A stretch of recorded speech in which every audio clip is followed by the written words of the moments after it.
LA 침례교회 주일 오전 예배에 함께 참석하신 모든 분들을 주님의 이름으로 환영합니다. 우리 사무엘상 13장 14절 한 절의 말씀입니다. 성경이 있으시면 우리 사무엘상 13장 14절 한 절의 말씀을 읽고 우리 오늘 본문의 말씀 속에 나와 있는 한 인물, 우리가 잘 알고 있는 다윗에 관한 말씀을 이 시간 함께 나누도록 하겠습니다. 제가 하나님의 말씀을 받들어 읽겠습니다. 사무엘상 13장 14절 한 절의 말씀입니다. 이제 왕의 왕국이 지속되지 못하리이다. 주께서 왕에게 명령하신 바를 왕이 지키지 아니하였으므로 주께서 자신의 마음에 맞는 사람을 구하시고 주께서 그에게 명령하사 자신의 백성의 대장이 되게 하셨나이다 하고, 오늘 지금 이 본문의 말씀은 선지자였던 사무엘이 우리 사울 왕, 초대 왕이었던, 이스라엘의 초대 왕이었던 사울에게 해주고 있는 말입니다. 이 말씀 속에 보시면 주께서 왕에게 명령하신 바를 왕이 지키지 아니하였으므로, 우리 사울의 잘못을 지적하면서 주께서 자신의 마음에 맞는 사람을 구하시고, 이미 하나님께서 구하셨고 그에게 명령하셔서 자신의 백성의 대장이 되게 하셨다라고 말씀하고 있습니다. 우리 잘 알고 있는 것처럼 여기서 명확하게 이름이 언급되진 않았지만 이후에 이 인물이 다윗이라는 것을 알게 되지요. 해서 오늘은 다윗, 하나님의 마음에 합한 자 혹은 하나님의 마음에 맞는 자, 이런 제목으로 함께 말씀을 나누도록 하겠습니다. 말씀을 위해서 잠시 기도하겠습니다. 살아계신 아버지 하나님, 감사합니다. 오늘 복된 주일 사랑하는 성도들과 함께 하나님의 말씀 나눌 수 있는 놀라운 특권 허락해 주신 것을 이 시간 다시 한번 감사드립니다. 하나님, 오늘 들려지는 말씀 속에서 다윗이 어떻게 하나님의 마음에 맞는 혹은 하나님의 마음에 합한 자가 되었는지 이 말씀을 통해서 함께 상고해 보기 원합니다.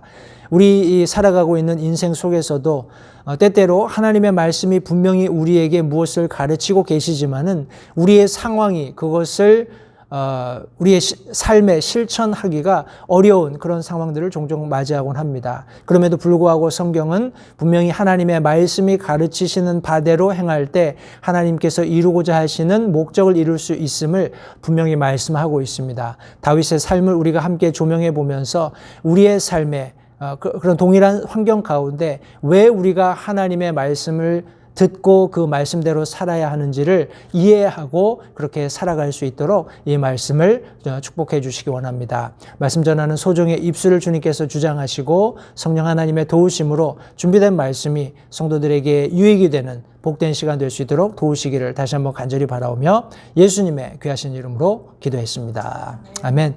오늘 본문 말씀 제가 잠시 부연 설명드렸던 바와 마찬가지로 여기 분명히 하나님께서 무엇인가를 명령하셨을 때 그 명령을 수행할 수 있는 대상을 설명하고 계세요. 그 대상이 특별히 지금 민족적으로 여기 대장이라고 언급이 되어 있습니다. 이 대장이라는 말은 흔히 우리가 생각할 때 그냥 이끌어가는 지도자적인 그런 위치만을 생각하기 쉽습니다. 그런데 대장이라는 우리가 단어를 생각할 때 성경 원문이 의미하고 있는 바는 커맨더, 우리 명령을 주는 그런 사람으로 우리 가장 먼저 설명을 하고 있습니다. 해서 어떤 시민 단체에서건 아니면 군대에서건 종교적인 그런 어떤 환경에서건 명령을 주는 사람을 우리 대장이라고 한다는 그런 사실을 1차적으로 이해하시기 바라고, 또 더 나아가서 우리 우두머리라든지 아니면 어떤 뛰어난 인물이라든지 아니면 통치자 아니면 우리 성경에서는 노블이라고 자주 이렇게 표현을 하는데 어떤 귀족들을 나타낼 때도 혹은 왕족을 나타낼 때도 이런 단어를 동일한 단어를 사용해서 표현을 하고 있습니다. 해서 성도님들, 우리가 이해해야 될 것은 무엇이냐면 대장이라는 어떤 캐릭터를 명확히 이해하지 않으면 우리 스스로도 그런 역할을 감당할 수 없고 또 하나님께서 그와 같으신 분임을 명확히 또 이해할 수도 없다는 사실을 겸해서 좀 이해하시면 좋겠습니다. 하나님께서 지금 여기 이스라엘에게 왕을 허락하셨을 때 이스라엘 백성들이 하나님을 대하듯이 그 왕을 대하지 않기를 바라셨어요. 또 다른 말로 이야기하면 하나님을 마땅히 대하는 것처럼 그를 대하기를 원하셨습니다. 이스라엘 백성들은 1차적으로 하나님을 왕으로 혹은 성경이 의미하는 바처럼 대장으로 따르는 일에 실패했습니다. 그죠? 그렇기 때문에 이방 사람들을 보면서 이방 사람들이 가지고 있는 그런 왕정 시스템이 굉장히 좋아 보였던 것 같아요. 실제적으로 눈에 보이고 그런 투구와 갑옷을 입고 말을 타고 우리 민족들을 이끌면서 전쟁을 승리로 이끄는 그런 왕들이 굉장히 눈에 그럴듯 보였던 것 같습니다. 그래서 사무엘을 통해서 하나님께 왕을 구하는 죄를 범하게 된 것을 제가 지난주에 잠시 설명을 드린 바 있습니다. 1차적으로 이스라엘 백성들은 하나님을 대장으로 따르는 일에 실패했어요. 그래서 왕을 구했고 하나님께서는 그들의 관점에서 수용할 수 있을 만한 사람, 즉 사울을 그들의 왕으로 주었습니다. 그러나 이 하나님을 대장으로, 하나님을 왕으로 섬기는 데 실패한 사람들이 어떻게 인간 왕을 섬기는 일에 성공할 수 있겠습니까? 그죠? 왕 자체도 우리 지난 시간에 살펴보았던 것처럼 사울은 왕으로서의, 대장으로서의, 명령자고 통치자로서의 역할을 잘 감당하지 못했기 때문에 성경은 그를 실패한 인물로 묘사하고 있는 것입니다. 성도님들, 하나님께서는 자신의 마음에 합한, 다시 말해서 하나님께서 명령자이시고 하나님께서 통치자이시고 하나님께서 최종 권위자이심을 이해하고 있고 하나님께서 주신 명령대로 하나님이 통치하시는 원리대로 이스라엘 백성들을 이끌 수 있는 사람을 찾으셨고 그가 대장이 되게 하셨다고 성경이 말씀하고 있는 것입니다. 요약컨대 하나님께서 대장이 되신다라는 것을 철저하게 이해하지 못한다면 하나님께서 요구하시는 대장의 역할도 절대 감당할 수 없다는 것을 성도님들 잊지 마시기 바랍니다. 때문에 우리가 무슨 일을 할 때 아니면 무슨 일을 계획할 때 분명한 목적을 가지고 해야지 어떤 상황 때문에 어떤 환경 때문에 맞지 못해서 그렇게 하게 된다면 10중 8구는 그 하려고 하는 일이 잘못될 수밖에 없다는 것, 또 그때 했던 선택이 잘못된 결과를 가져올 수밖에 없다는 것을 다시 한번 기억하시면서 오늘 하나님의 말씀을 통해서 몇 가지 교훈을 함께 나누도록 하겠습니다. 제가 잠시 말씀드린 것처럼 근본적으로 이스라엘 백성들이 왕을 구했던 것은 하나님 앞에 악이었다라는 것을 성경이 분명히 말씀하고 있습니다.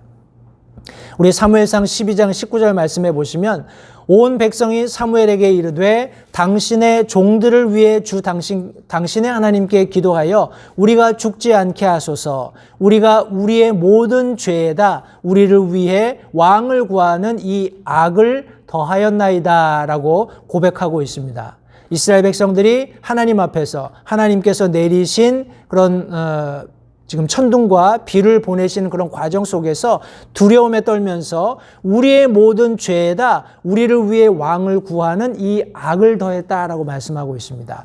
하나님께서 창조주로서 이스라엘의 주권자로서 저들을 인도하여서 가나안 땅에 이르게 하셨고 거기서 친히 자신의 백성들을 통치하기 원하셨지만 이스라엘 백성들이 그것을 거부한 겁니다. 이것이 그들의 입을 통해서 악이 되었다라는 것을 분명히 고백하고 있습니다. 사람들의 기대에 부합하는 왕을 하나님께서 주셨습니다. 사울이라는 왕을. 그러나 그가 실패했고 부득이하게 하나님께서 자신의 마음에 합한, 자신의 마음에 일치하는 그런 왕을 선택하셔야 됐는데 성도님들, 이 선택은 사람의 선택이 아니죠. 사람의 어떤 관점이나 목적에 따라서 선택된 것이 아니라 하나님의 관점에 따라서 다윗이라는 인물이 선택되었기 때문에 굉장히 의미가 깊고 중요합니다. 해서 우리 다윗이라는 인물을 함께 살펴보기 원하는데, 다윗이 처음 언급된 것은 묵시적인 언급입니다. 우리가 오늘 읽었던 본문 말씀에서와 같이 사울 왕을 하나님께서 이제 배척하시면서 이제 사울이 왕이 더 이상 되지 못하게 하시면서 이제 다음 왕이 될 사람을 언급하는 그런 묵시적인 내용이 우리 오늘 함께 읽었던 본문 말씀입니다. 주께서 자신의 마음에 맞는 사람을 구하시고, 우리 이 인물 다윗의 배경을 함께 살펴보도록 하겠습니다.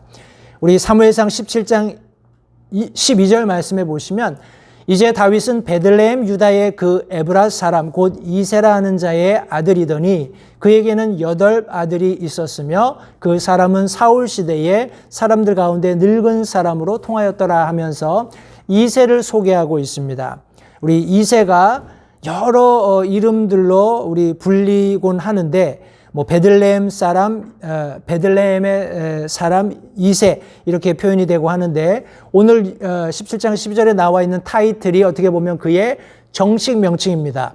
베들레헴 유다 에브라 사람 이세.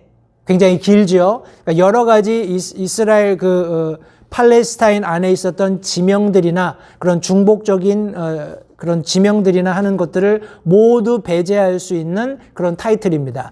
베들레헴에 있는 유다의 특별히 에브라 사람으로서의 이세라는 인물을 지명하면서 그에게 가족들이 있었고 아내와 8 아들이 있었는데 그 중에 하나가 우리 다윗인 것을 성경이 말씀하고 있습니다.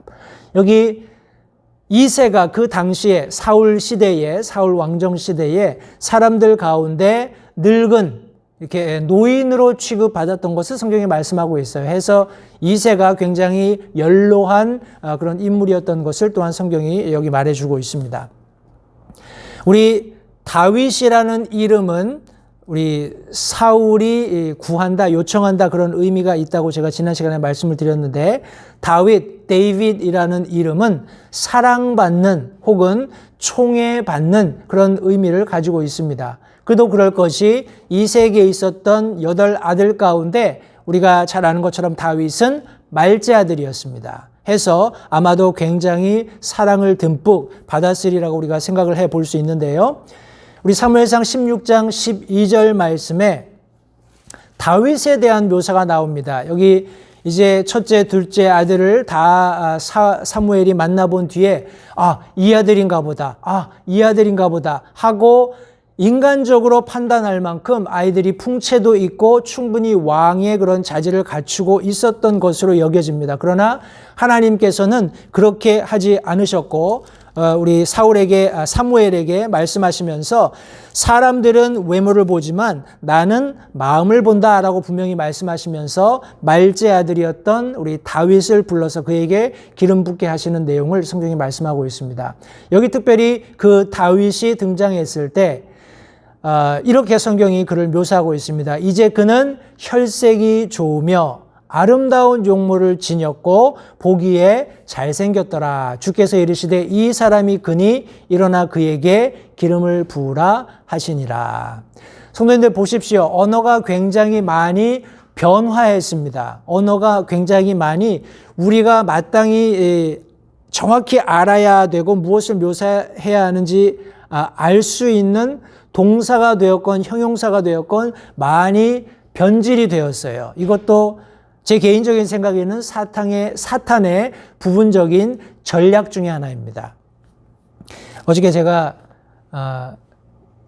TV를 켜서 잠깐 뉴스를 보면서 8시 뉴스였던 것 같아요. 거기에 BTS, 여러분 많이 들어보셔서 아실 거예요. 방탄소년단이죠. 그 아이들 이렇게 미리 녹화해 놓은 그런 인터뷰 장면, 첫 장면을 봤습니다. 첫 장면을 보면서 얼굴을 한 2명 정도 비춰주는데 그 아이들 용모를 굳이 설명을 한다면 혈색이 좋고 아름다운 용모를 지녔어요. 정말 기집애 같습니다.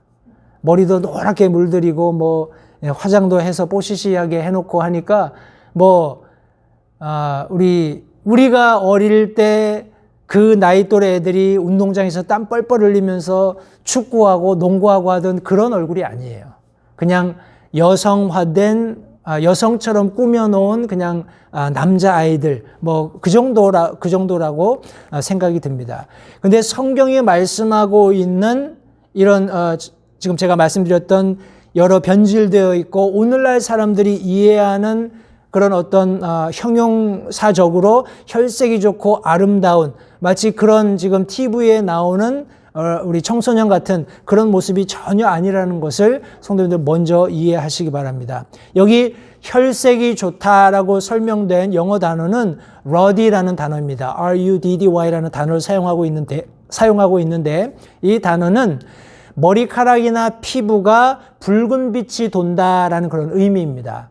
물론 다윗이 우리 성경이 말씀하고 있는 것처럼 아버지의 양들을 치고 있는 그런 일들을 주로 맡아서 했었기 때문에 검게 그슬리기도 했을 겁니다. 검게 그을리기도 했기 때문에 아마 제 생각에는 좀 시골 농촌 아이들이 막 열심히 일하고 들어오면은 좀 볼그레하지만 좀 까무잡잡하기도 한 그런 아마 얼굴이었으리라고 생각을 해요. 그런데 특별히 성경은 ruddy라고 혈색이 좋다라고 이야기하고 있습니다. 다시 말해서 혈기왕성한 아주 부지런히 맡겨진 일을 하고 있는 그런 어떤 다윗의 모습을 외형적으로 설명하고 있다고 생각을 합니다. 붉은 빛이 도는, 모르겠어요. 머리가 약간 좀 뿔그레한 그런 컬러가 있었을지도 모르겠습니다. 그러나 피부 톤도 약간 붉은 그런 형상을 하고 있었다고 지금 성경은 설명하고 있어요. 또 여기 말씀해 보니까 보기에 잘생겼다라고 말씀하고 있습니다. 보기에 잘생겼다. 성도님들, 사람들이 어떤 사람들을 보고 보기에 잘생겼다라고 이야기할까요? 제가 아까 말씀드렸던 것처럼 TV에 지금 잠깐 비쳤던 그런 BTS 그 몇몇 캐릭터들을 보면서 야, 정말 잘생겼다. 아마 오늘날 사람들은 그렇게 생각할 수도 있을 거예요. 그러나 여기 지금 우리가 보고 있는 이 성경 말씀에 의하면 하나님의 말씀이 다윗을 보면서 그가 아름다운 용모를 지녔고 보기에 잘생겼다라고 말씀하고 있죠. 이런 유사한 말씀이 창세기 말씀에 있습니다. 여러분들 기억하시죠? 창세기 1장 4절 하나님께서 이 첫째 날 만드신 것을 보시고 보시기에 좋았더라라고 말씀하고 있죠. 똑같은 성경 원어를 사용하고 있습니다. 성도님들, 우리가 바라보는 관점에서 야, 참 잘생겼다. 야, 참 훌륭하다. 사무엘도 그런 실수를 했습니다.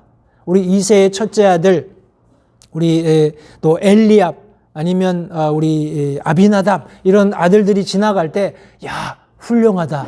정말 좋다. 왕이 될 만하다. 이렇게 생각을 했어요. 그러나 하나님께서는 그렇게 생각하시지 않았습니다. 하나님께서는 다윗을 보면서 이 검게 그슬리고 붉은 빛이 도는 혈색이 좋은 이 어린 청소년을 보면서 하나님께서 그가 하나님 보시기에 좋았다라고 말씀하고 있는 것입니다. 성도님들, 다윗은 하나님께 사랑받고 있는 사람이었어요. 그러면서 이 사람이 그니, 내가 예비한 왕이니, 다시 말해서 나의 마음을 이해할 수 있는, 나의 마음에 있는 것을, 속 중심에 있는 것을 그가 알고 그것을 실천할 수 있는 사람이라고 평가하고 계신 것입니다. 놀랍지 않습니까? 성도님들, 하나님께서 오늘날 저와 여러분들을 보실 때 저와 여러분들의 겉모습에 굉장히 많은 비중을 두지 않으신다는 사실을 잊지 마시기 바라요. 우리가 주일날 함께 예배드리기 위해서 오는 이 순간에도 성도님들, 우리가 비싼 고급 그런 장신구들을 가지고 치장하고 올 필요가 전혀 없다라는 거예요. 그렇다고 해서 집에서 입던 잠옷바람으로 우리 슬리퍼 신고 오라는 얘기가 아닙니다. 그냥 내가 할 수 있는 최선으로 하나님 앞에 예배드리기 위해서 오면 되는 것입니다. 하나님께서는 무엇을 더 중히 생각하신다고요? 우리의 속 중심, 우리의 마음에 관심을 두고 계신 거예요. 야, 내가 너를 만나고 싶었다. 내가 한 주 동안 네가 어떻게 사는지 일일이 간섭했었고 네가 내게 필요에 따라서 구했었고 내가 그 기도를 응답해 주었는데 오늘 주일에 함께 모여서 예배드리는 과정 속에서 내가 너에게 베풀어준 사랑에 대해서 네가 나에게 예배드리는 것을 내가 흠양하고 싶다라고 하나님께서 저와 여러분들을 보면서 생각하시고 말씀하셔야 된다는 사실을 성도님들 잊지 마시기 바랍니다. 다윗은 그와 같은 인물이었음을 성경이 말씀하고 있어요. 우리 사무엘상 16장 6절부터 13절까지 말씀을 읽어보시면 거기에 다윗의 기름 부음을 받는 장면들이 전 과정이 기록되어 있습니다. 앞서 설명드렸던 것처럼 사무엘의 기대와는 일치하지 않았습니다. 사무엘은 도리어 엘리압, 아비나답, 삼마 우리 다른 2세의 우리 장자들에게 더 관심이 있었어요. 그러나 하나님의 관점은 그와 같지 않았습니다. 우리 16장 7절 말씀에 주께서 사무엘에게 이르시되 그의 용모나 키의 크기를 보지 말라. 내가 이미 그를 버렸노라. 주는 사람이 보는 것처럼 보지 아니하나니 사람은 겉모습을 보나 주는 마음을 보느니라 라고 성경에 분명히 말씀하셨습니다. 주는 마음을 보느니라. 사람이 측량할 수도 없고 사람이 이해할 수도 없는 마음을 하나님께서 보신다고 분명히 말씀하셨어요. 성도님들, 이런 하나님을 다윗이 알고 있었을까요? 그가 쓴 시편에 의하면 다윗이 그런 하나님, 즉 속 중심을 살피시는 하나님을 알고 있었다는 내용을 엿볼 수 있습니다. 시편 139편 23절, 24절 2절 말씀해 보시면 오 하나님이여 나를 살피사, 내 외모를 살피사가 아닙니다. 내가 어떻게 옷을 입고 내가 어떤 집에 살고 이런 것이 아니라 내 마음을 아시고 나를 시험하사 내 생각들을 살피시옵소서. 다윗은 하나님께서 마음을 살피시고 또 생각들을 아시는 것을 이미 알고 있었습니다. 해서 내 안에 조금이라도 사악한 길이 있나 보시고 나를 영존하는 길로 인도해 주십시오라고 기도할 수 있었던 것입니다. 성도님들 다시 한번 다윗의 배경을 찬찬히 살펴보십시오. 그에게는 그를 대신해서 왕이 될 수 있는 7명의 형들이 있었어요. 사무엘은 그 7 형들에게 더 관심이 있었습니다.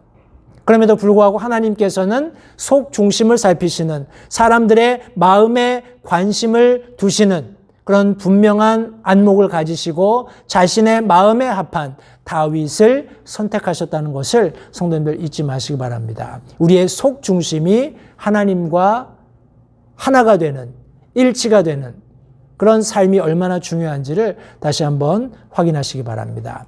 우리 두 번째로는 다윗의 통치입니다. 우리가 지난 시간에 사울의 통치를 살펴보면서 그는 굉장히 인간 중심적이고 이기적인 그리고 자기 이익만 추구하는 리더십을 발휘했던 것을 함께 살펴보았습니다.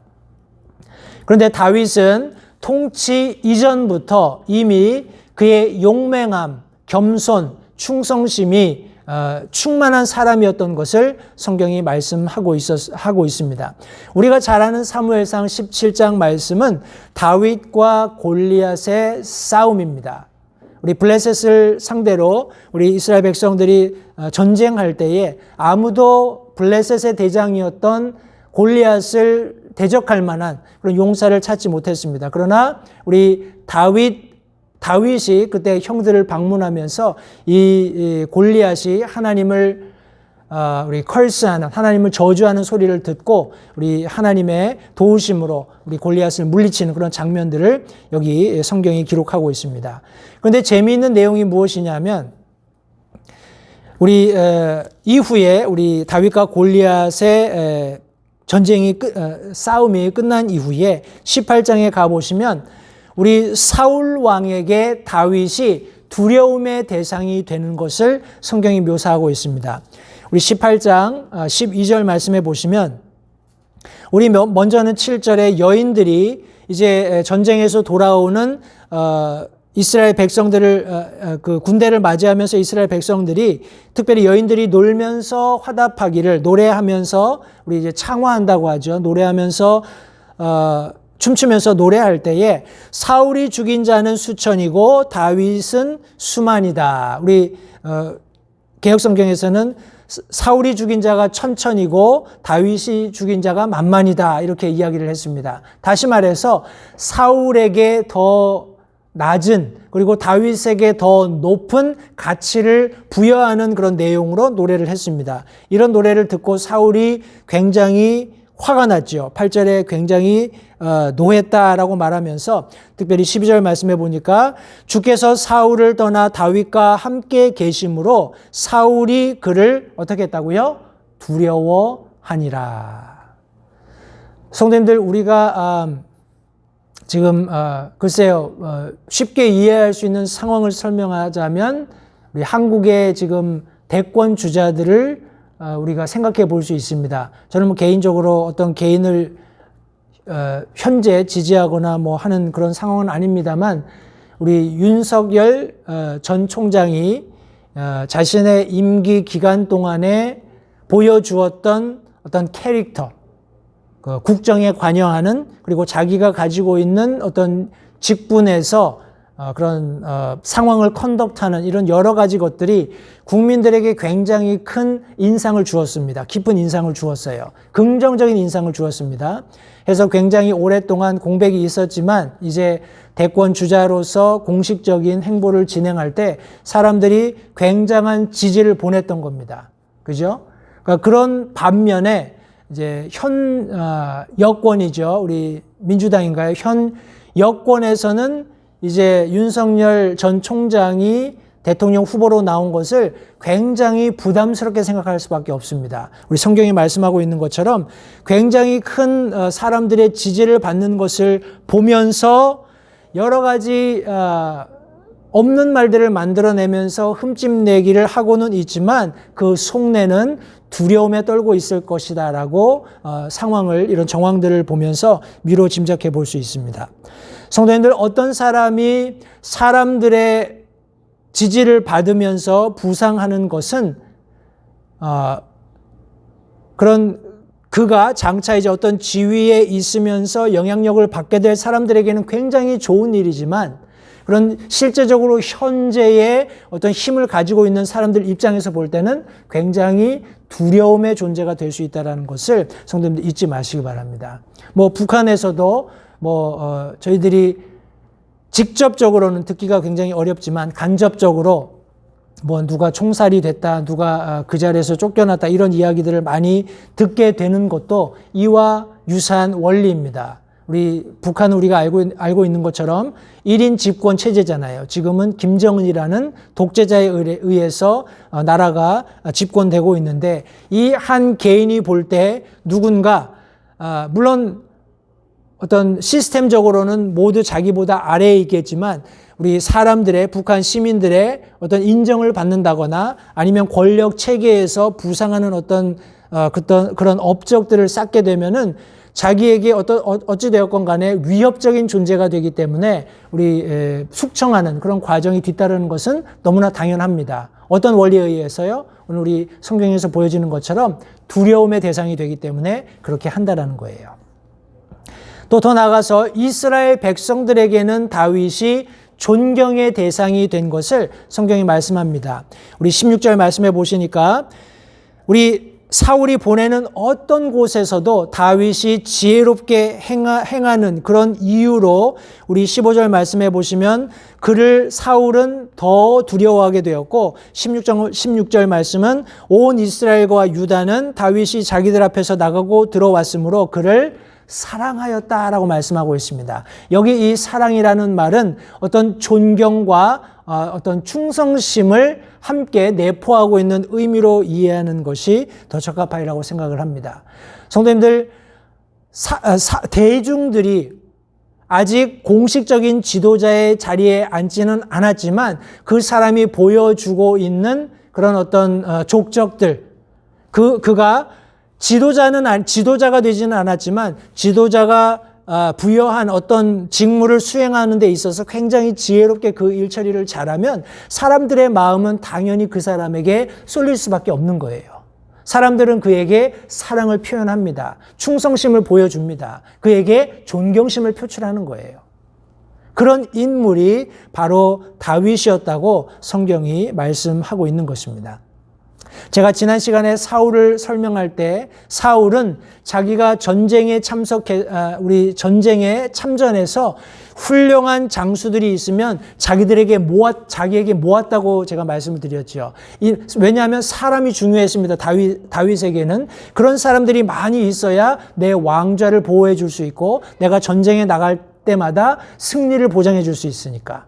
그러나 전쟁은 그런 사람이나 어떤 인력에 의한 것이 아니라 하나님께 있다라는 것을 다윗은 알고 있었어요. 해서 늘 겸손했고 하나님께서 기름 부으신 왕에 대한 충성심을 단 한 번도 저버린 적이 없습니다. 도리어 성경은 이스라엘 백성들이 사람들에게 몰려왔다라고 이야기하고 있습니다. 우리 사무엘상 22장 2절 말씀해 보시면 고난 중에 있던 모든 자, 빚진 모든 자, 불만이 있던 모든 자가 그에게로 모였고 그는 그들을 다스리는 대장이 되었는데 거기에 그와 함께한 자들이 400명가량 되었다라고 말씀하고 있습니다. 400명이라고 하면 그렇게 많지도 또 그렇게 적지도 않은 그런 무리라고 생각이 됩니다. 그런데 이 모인 사람들의 내용이 어떠냐 하면 어떤 사람은 빚진 사람이에요.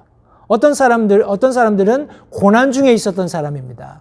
또 어떤 사람들은 도저히 사울 밑에서 견딜 수 없는 불만을 가지고 있었던 사람들이에요. 성도님들, 굉장히 다양한 사람들이 서로 다른 형편 가운데 있는 사람들이 다윗에게 모여들었습니다. 그런데 이런 서로 다른 상황 가운데, 서로 다른 형편 가운데 있는 사람들이 모여들었음에도 불구하고 성경은 그는 그들을 다스리는 대장이 되었다라고 말씀하고 있어요. 왜요?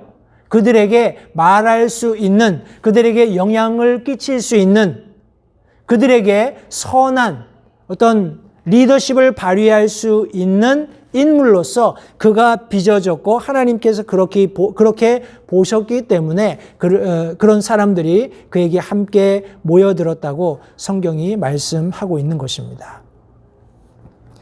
성도님들, 우리가 아는 것처럼 우리 다윗은 사울을 죽일 수 있는 여러 번의 기회들이 있었습니다. 그러나 그는 그렇게 하지 않았어요.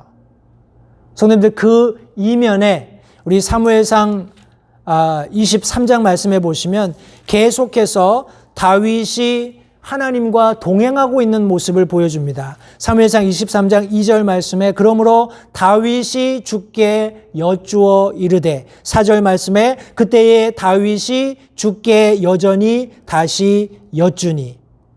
여기 계속해서 다윗이 하나님께 여쭙고 하나님은 다윗에게 말씀하시는 그런 내용의 말씀들이 계속 지속이 됩니다. 다시 말해서 다윗은 자신이 처한 상황 혹은 자신이 맞이한 기회와 상관없이 하나님의 말씀을 존중하면서 하나님을 믿고 신뢰하는 그런 캐릭터를 여전히 유지하고 있었던 것을 성경이 말씀하고 있습니다. 우리 시편 28편 8절 말씀의 고백과 같이 다윗은 이렇게 얘기합니다. 주는 그들의 힘이시요 자신의 기름 부음 받은 자의 구원하는 힘이시로다. 성도님들, 다시 한번 다윗의 태도를 기억하시기 바랍니다. 다윗은 기름 부은 자들을 하나님께서 구원하신다라고 말씀하고 있어요.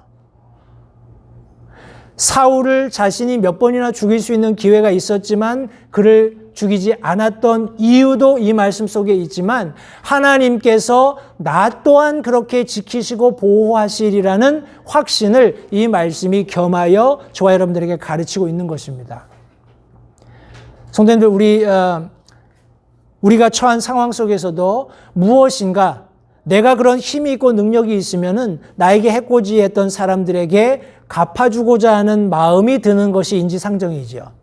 그죠? 내가 그럴 능력이 있고 그럴 마땅한 명분이 있고 충분히 그렇게 할 수 있는 능력이 있다면 가서 꿀밤이라도 한 대 때려주고 싶잖아요. 그런데 그렇게 하지 않는 이유는 하나님께서 그렇게 하시지 그렇게 하지 않도록 우리를 가르치실 뿐만 아니라 어떤 경우에는 나를 그렇게 할 수 있는 사람들로부터 동일하게 내 행동이, 내가 믿고 있는 확신의 말씀이 나를 보호해 주실 수도 있다라는 거예요. 잊지 마십시오. 다윗은 그것을 알고 있었어요. 하나님, 내가 하나님의 권유로 기름 부은 왕을 손대지 않는 것, 이와 같이 하나님께서 기름 부어 왕을 삼으신 나도 하나님 동일한 원리로 보호해 주십시오 하는 마음이 이 시편 속에 녹아져 있는 것입니다. 그의 겸손, 그의 하나님의 기름 부으신 자를 대하는 충성심이 이 말씀 속에 잘 녹아 있습니다. 후에 다윗은 유다에서 왕이 되어서 7년 6개월을 우리 통치하게 됩니다. 이것은 사무엘하 우리 2장 말씀에 언급되어 있는데, 그리고 그 이후에 이스라엘과 유다를 함께 통치하는 왕으로 33년을 통치합니다. 해서 도합우리는 통상 우리 다윗이 40년간 통치했다라고 하는데, 우리 수치적으로는 40년 6개월 이렇게 이해하셔도 상관없겠습니다. 우리 40년 정도 유다와 이스라엘을 통치하는 그런 왕으로 왕좌에 있게 됩니다. 근데 성경 말씀에 의하면 그의 통치 기간에 하나님께서 그를 창대케 하셨다라고 말씀하고 있어요. 성도님들, 그 이유가 무엇일까요? 그 이유를 사무엘하 5장 10절 12절이 이렇게 말씀합니다. 다윗이 나가서 창대하게 되었고 주 만군의 하나님께서 그와 함께 하시더라. 다윗이 주께서 자기를 세우사 이스라엘을 다스릴 왕으로 삼으신 것과 또 그분께서 자신의 백성 이스라엘을 위하여 자기의 왕국을 높이신 것을 깨달으니라 라고 말씀하고 있습니다. 성도님들, 다윗이 창대케 된 것은 1차적으로 하나님께서 그와 함께 하셨기 때문임을 성경이 말씀하고 있습니다. 성도님들, 저와 여러분들이 프로스퍼 할 수 있는 것, 저와 여러분들이 무슨 일을 하든지 형통하게 될 수 있는 것은 하나님께서 우리와 함께 하시기 때문에 그렇습니다. 1차적으로요. 그런데 제가 더 중요하게 성도님들과 나누기 원하는 원리는 제가 지금 여기 굵은 글씨로 지금 표시해 놓은 것처럼 주께서 자기를 세우사 이스라엘을 다스릴 왕으로 삼으신 것과 또 그분께서 하나님께서 자신의 백성 이스라엘을 위해 자기의 왕국을 높이신 것을 다윗이 깨달은 것입니다. 성도님들, 내가 잘 될 때 이렇게 잘 되는 것이 하나님께서 허락하셨기 때문이라는 것을 깨닫는 것이 중요해요. 많은 사람들이 내 삶에 형통함이 있을 때, 내 삶에 큰 어려움이 없고 이럭저럭 내 삶이 꾸려지고 있는 그런 상황 속에서 하나님을 잊기 쉽습니다. 그렇게 되면 자연스럽게 하나님을 떠나는 거예요. 자기 중심의 이기적인 사람 중심의 그런 안목을 가지고 살아가게 되는 겁니다. 서서히, 그것이 하루아침에 일어나는 일은 아닙니다. 그런데 감사하게도 다윗의 통치 기간 동안에 하나님께서 그를 왕좌에 올리시고 그를 창대케 하실 수밖에 없었던 이유는 하나님께서 그와 함께 계심을 다윗이 매일 매순간 깨달았다라는 거예요. 알았다라는 겁니다. 하나님의 동행하심을 인정하고 그것을 매 순간 자각하는 우리 모든 성도님들이 되시기를 다시 한번 간절히 바람하지 않습니다. 성도님들, 속 중심, 즉 마음을 살펴보시는 하나님과 친밀히 교제했던 다윗의 성공은 결코 우연이 아니었습니다. 환경이나 상황 혹은 조건이나 형편이 아니라 하나님께서 말씀하시는 대로 따르는 삶에 진정한 가치가 있음을 기억하시기 바랍니다. 우리 마지막으로 다윗의 최후를 잠깐 살펴보고 마치겠습니다. 우리 여기 나단 선지자를 통해서 하나님께서 말씀하실 때 다윗의 마음속에 하나님을 위한 그런 성전을 짓고 싶은 그런 마음을 나단에게 비추었습니다. 했을 때 나단이 하나님의 말씀을 가지고 와서 결국 우리가 알고 있는 우리 데비딕 커버넌트라고 하는데 다윗과의 언약을 맺으시는 장면이 우리 12절부터 16절까지 나와 있습니다. 말씀에 의하면 내 날들이 차서 내가 내 조상들과 함께 잘 때에 내가 네 속 중심에서 나올 자 곧 내 뒤를 이을 내 씨를 세우고 그의 왕국을 굳게 세우리니 그는 내 이름을 위하여 집을 건축할 것이요 나는 그의 왕국의 왕좌를 영원토록 굳게 세우리라. 나는 그의 아버지가 되고 그는 내 아들이 되리니 만일 그가 불법을 행하면 내가 사람들의 막대기와 사람들의 자녀들의 채찍으로 그에게 벌을 주리라. 그러나 내가 네 앞에서 물리친 사울에게서 내 긍휼을 뺏은 것 같이 그에게서 그것을 빼앗지는 아니하리라. 내 집과 내 왕국이 내 앞에서 영원히 굳게 서고 내 왕좌가 영원히 굳게 서리라 하라. 하고 나단을 통해서 하나님께서 다윗과 언약을 맺으시는 장면을 성경이 말씀하고 있습니다. 하나님께서 다시 말해서 다윗을 보존하실 것을 말씀하셨어요. 성도님들, 이런 하나님의 언약, 다윗이 이런 언약을 맺기까지 그가 실수한 적이 없을까요? 아닙니다. 다윗도 많은 실수를 했습니다. 앞서 설명드렸던 것처럼 우리 우리아의 아내 밧세바를 강간하고 또 우리아를 살인하는 그런 계획을 도모하는 그런 일을 저질렀지요. 그리고 압살롬, 자신의 아들의 반역과 또 압살롬의 죽음을 맞이하는 그런 일련의 과정들도 성경이 말씀하고 있습니다. 또 이스라엘과 유다를 계수하는 범죄를 범함으로써 이스라엘 백성들이 역병으로 7만 명이 죽는 일도 그의 통치 기간 동안에 일어났었습니다. 성도님들, 이런 많은 과오에도 불구하고 하나님께서 그와 이런 언약을 맺으시는 이유가 무엇일까요? 우리가 앞서 살펴보았던 것처럼 그가 처음 가지고 있었던 캐릭터를 잃지 않고 그가 유지했기 때문에 하나님께서 그의 왕좌를 영원히 보존하시겠다는 약속을 하실 수 있으셨던 겁니다. 이 약속 때문에 다윗의 씨를 통해서 예수 그리스도께서 오시고 저와 여러분들이 예수 그리스도를 내 왕과 내 주와 내 그리스도로 모셔드릴 수 있게 되었다는 사실을 성도님들 다시 한번 기억하시기 바라요. 동일한 원리로 가령 오늘날을 살고 있는 저와 여러분들이 우리가 성경이 말씀하고 있는 하나님을 믿는 믿음을 잃지 않고 동일한 그런 캐릭터를 가지고 살았을 때 우리 다음 세대에 우리를 뒤따르고 있는 그런 세대들이 믿음의 세대들이 얻게 될 유익을 성도님들 다시 한번 생각해 보시기 바랍니다. 우리가 믿음을 지키는 것, 우리 개인에게 굉장히 유익이 됩니다. 그러나 우리 다음 세대, 또 그 다음 세대, 우리를 뒤따르는 우리의 다음 세대들에게 얼마나 큰 유익이 될지 성도님들 이것을 생각할 때 우리가 결코 믿음을 지키는 것, 우리가 믿음 생활하는 과정 가운데 이런저런 실수할 수 있습니다. 그러나 중요한 것은 그런 실수가 발견되었을 때 다윗이 했던 것처럼 우리 나단 선지자가 그런 예를 가지고 다윗에게 왔을 때 다윗이 분노하면서 그가 죽어 마땅하다라고 이야기했던 것처럼 자신의 죄로 정확히 인지했을 때 성도님들 하나님 앞에 용서를 구하는, 죄를 뉘우치고 용서를 구하는 지혜가 우리 삶 가운데 필요하다는 사실을 잊지 마시기 바랍니다. 성도님들 사무엘하 23장 말씀을 한번 보십시오. 거의 사무엘하 마지막 부분에 특별히 2절부터 7절 말씀해 보시면 제가 다 읽지는 않겠습니다. 이 말씀을 통해서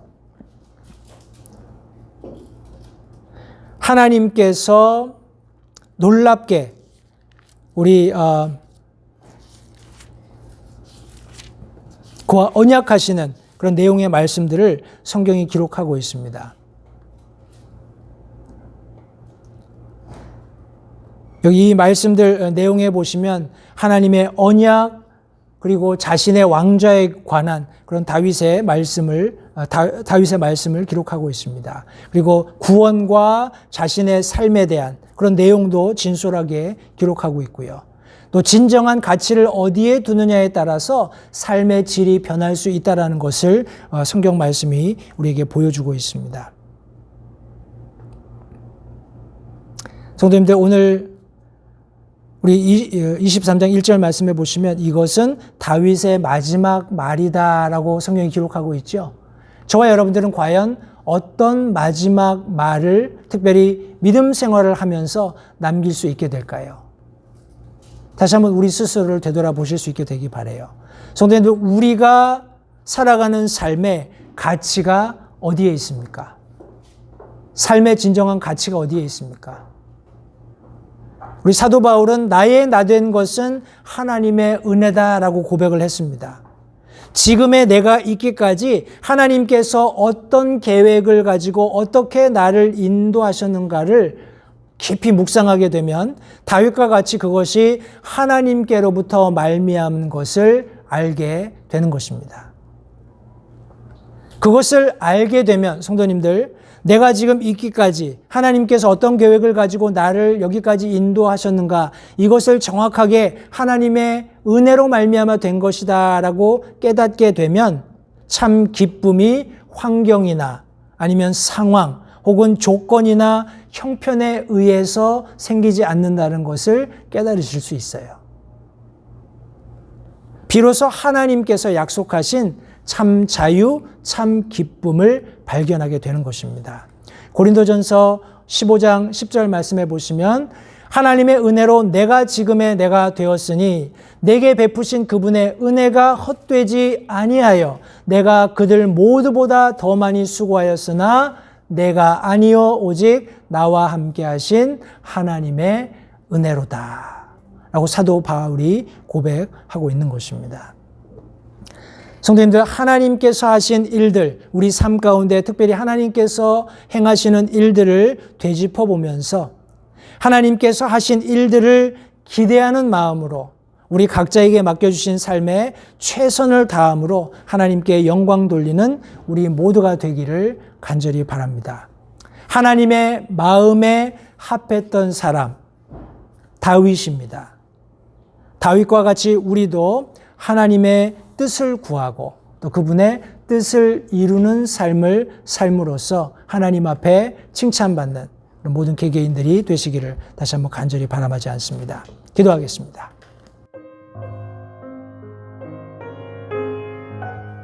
잠시 들으신 말씀에 따라 결단하는 시간을 가지시기 바랍니다.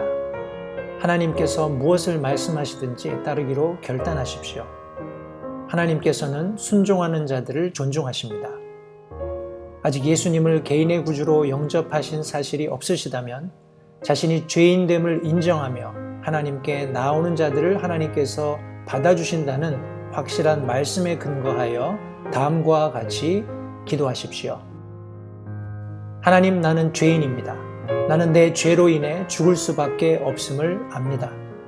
그러나 예수님께서 내 죄를 위해 십자가에서 피 흘려 죽으시고 사흘 만에 다시 살아나셔서 내 죄값을 모두 지불하셨고 내게 새로운 생명을 약속하셨음을 믿습니다. 지금 이 순간 예수님을 내 마음에 모셔드립니다. 내 마음에 오셔서 나의 주와 그리스도가 되어주십시오. 예수님 이름으로 기도했습니다. 다음과 같이 기도하셨다면 여러분은 성경 말씀대로 구원을 받으셨습니다. 계속해서 주 안에서 함께 자라가는 복된 교제가 있기를 간절히 바랍니다.